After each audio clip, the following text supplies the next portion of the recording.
জয় জগন্নাথ স্বামী নয়ন পাতকামি, তোমারে চাহিতে চাহি হৃদয় রসধামি।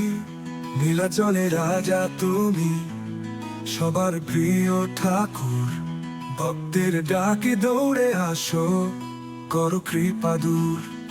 তোমার নামের জপে মেলে শান্তির ঠিকানা, ভক্তি ভরে পূজা করি, ভাঙি দুঃখের মানা। হৃদয় মন্দিরে বসাও তোমার সিংহাসন, তুমি ছাড়া নেই কেউ, করো জীবনের রক্ষণ।